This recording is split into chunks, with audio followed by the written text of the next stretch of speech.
Bonjour, je vous mets aujourd'hui le corrigé du sujet tombé le 8 juin 2026. Je vais commencer par le QCM et on va essayer de finir le sujet. Par contre, je vais vous mettre deux vidéos vu qu'il est long. Donc commençons par la question numéro 1, première partie, question numéro 1. Donc, soit A et B, deux événements, on donne l'arbre de probabilité ci-contre. On peut alors affirmer que P de A bar et B est égal à, vous avez quatre choix. Donc si vous regardez bien l'arbre, je vais le remettre ici. Donc je vais mettre juste la partie A bar et la probabilité concernée. Donc j'ai ce chemin. Donc le chemin concerné A bar et B, c'est celui-là. Et c'est toujours une multiplication. Donc j'ai P de A bar inter B est égal à P de A bar fois P de B, sachant A bar. Et si on regarde bien les branches, donc j'ai 0,6 fois 0,7 et ça me donne 0,42 et ça sera la réponse numéro B. Dans un lycée, pour la question numéro B, dans un lycée, nous avons 150 élèves de première générale qui suivent la spécialité mathématiques, ce qui représente 3/5 de l'ensemble des élèves de première.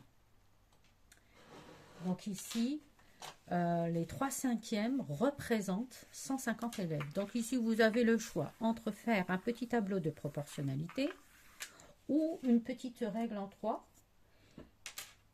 Donc, vous avez 150 élèves sont représentés par la fraction 3/5. Donc, quel est le nombre total d'élèves qui représente 5 sur 5? Donc, l'unité. Produit en croix, 150 fois 5 sur 5 est égal à 1. Vous pouvez mettre 1 sur 3/5. Donc, j'aurai 150 fois l'inverse 5 tiers, l'inverse. Donc, j'aurai 150 divisé par 3 nous donne 50, fois 5, 250. Il y a une autre façon de le faire avec le tableau de proportionnalité. Question numéro 3.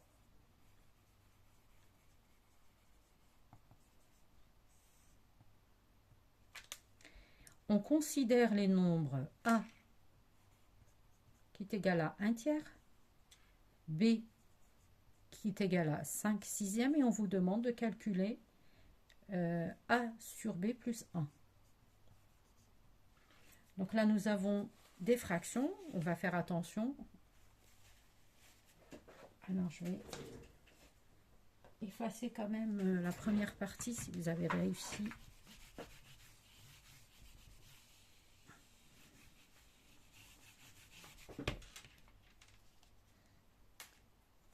Donc, je réécris A sur B plus 1.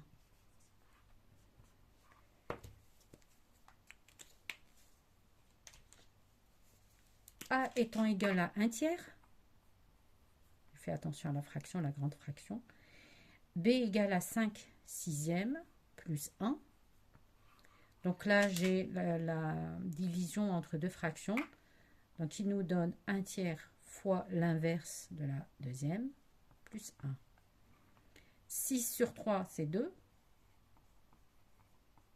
Inutile de faire des calculs. 6 divisé par 15 et tout. Vous simplifiez tout de suite. 2/5 plus 1, je vais sur le même dénominateur. Et j'aurai 7/5. Et c'est la réponse A. Dans un repère, question 4, dans un repère orthonormé, nous avons la droite d'équation 1 tiers de x plus 1 et on vous demande quel est le graphe qui représente cette droite. Donc, on va voir ensemble. Donc ici, vous voyez bien que 1 tiers de x plus 1, l'ordonnée à l'origine est égal à 1. Et le coefficient multiplicateur ou la pente de cette droite doit être égal à 1 tiers. Donc, on reprend l'expression de notre droite. Ceci représente l'ordonnée à l'origine, donc le point d'intersection de la droite avec l'axe des ordonnées. Donc ici, on en a une, deux, les trois en fait. Donc la proposition numéro B n'est pas concernée. Donc on va retenir soit la C, soit la D et soit la B. Par contre ici, on voit bien que la pente est égale à 1 tiers. Donc 1 tiers, je vais calculer la pente de chacune. Donc je remarque bien que dans la B, la pente elle est égale à, si vous voyez bien, je choisis 2 points. Donc j'ai 1, 2, 3 sur 1, donc ce n'est pas bon. Celle-ci, elle n'est pas bonne. Là, donc la pente ici, si je choisis 2 points lisibles, donc je choisis ce point-là, plutôt ce point-là et ce point-là, donc j'aurai 1 sur 3. Et c'est la D. Si je regarde celle-ci, donc j'aurai 1 sur à peu près 0,5, donc ce n'est pas la bonne. Et donc la fonction représentée plutôt, la droite qui représente notre fonction, ça sera la numéro C. Donc vous choisissez 2 points. Moi j'ai choisi donc ce point-là, le point d'intersection avec l'axe des ordonnées. J'ai choisi ce point-là et vous voyez bien que YB moins YA sur XB moins XA nous donne bien 1 tiers. La fonction est, et la droite de la fonction est croissante, donc on n'a pas de moins. Et c'est la proposition plutôt numéro C. Question numéro 5. La forme développée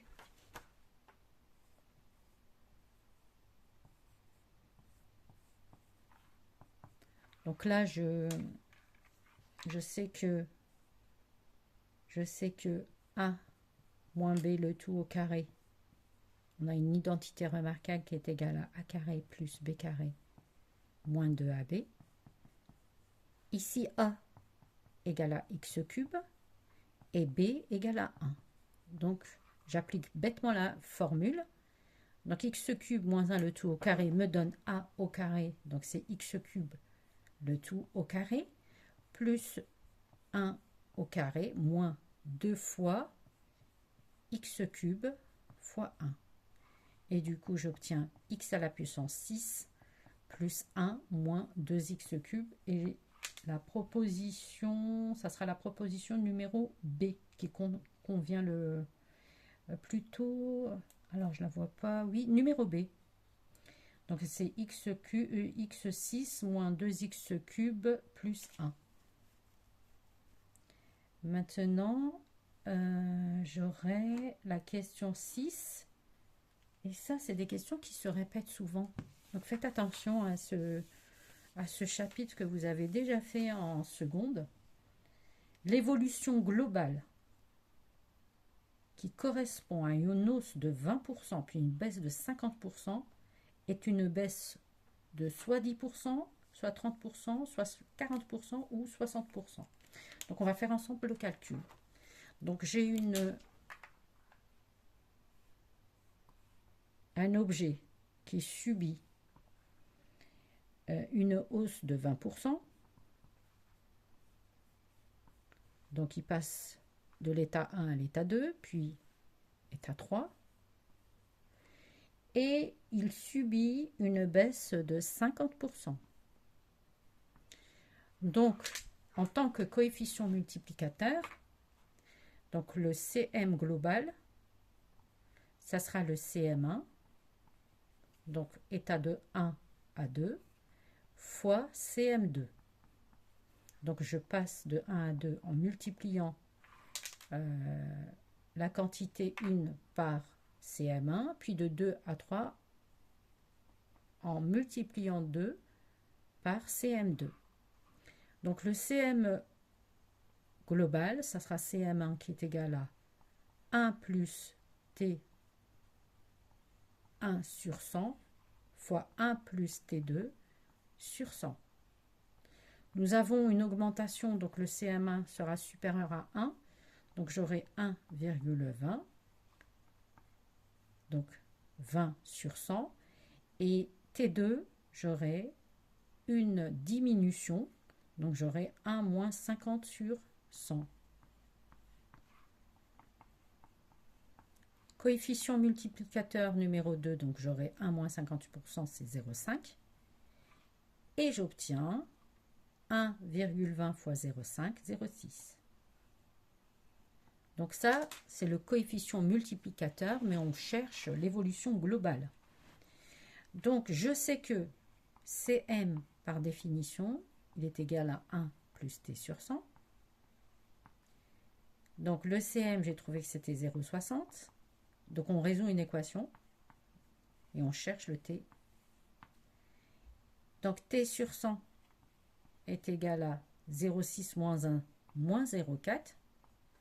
Donc T sur 100 est égal à moins 0,4, ce qui correspond à une baisse de 40%.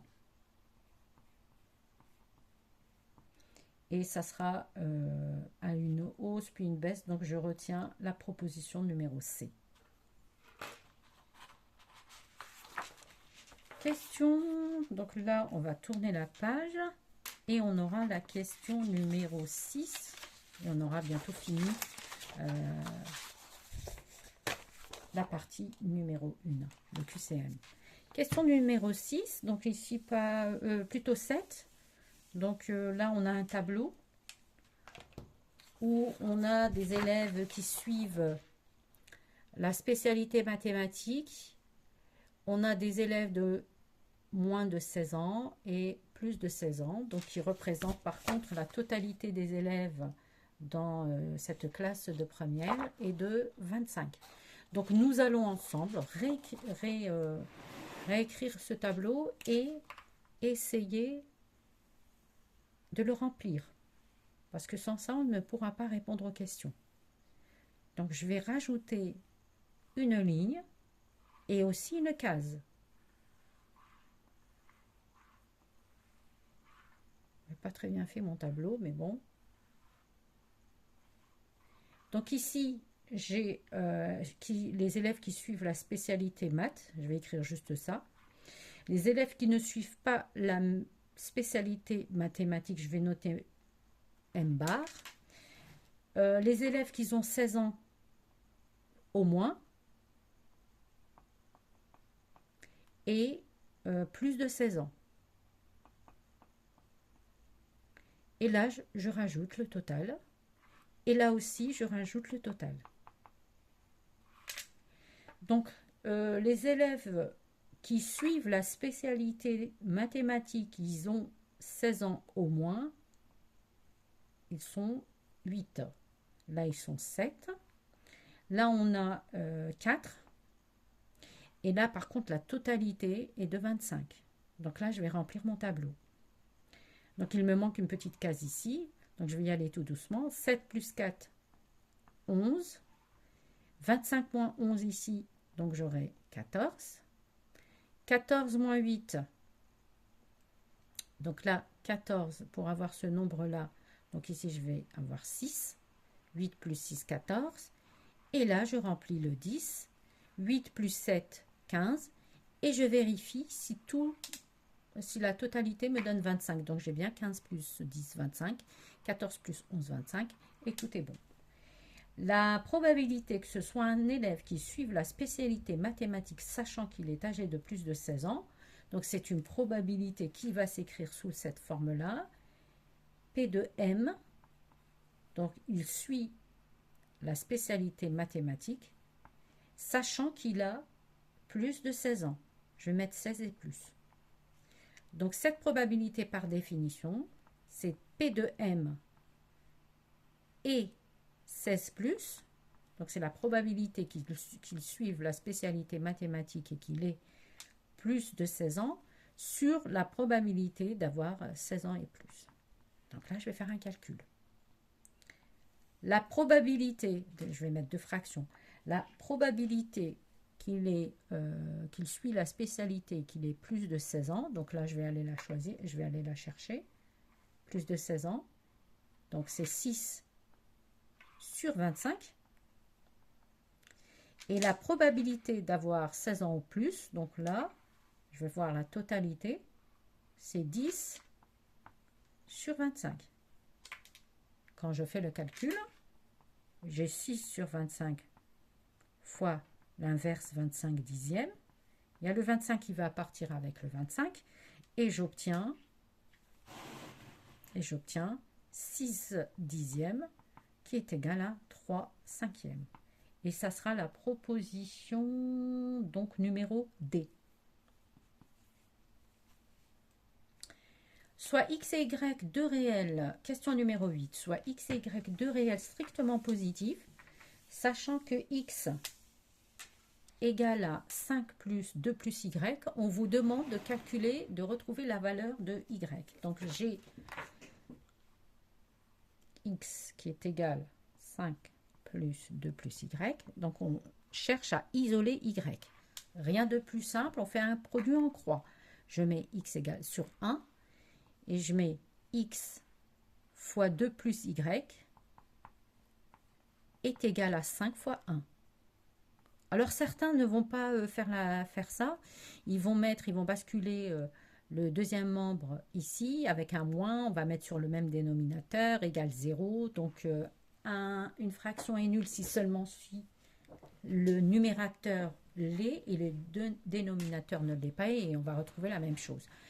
Donc ici, moi, j'ai choisi la méthode la plus simple. Donc, si A sur B égale à D sur C, donc A fois C égale à D fois B. Je reviens, donc le but c'est d'isoler Y, donc j'ai 2 fois X, je développe, plus X fois Y égale à 5. Le but c'est de trouver Y, donc je remets X de l'autre côté. J'ai x, y égale à 5 moins 2x. Je divise par x.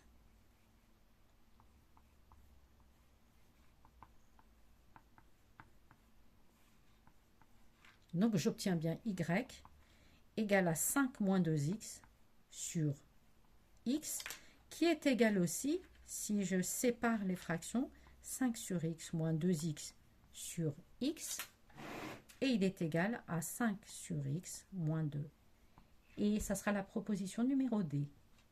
Bien sûr, D doit être strictement supérieur à 0. De toute façon, même, je pense, x et y, deux réels strictement positifs. Donc, on a cette condition.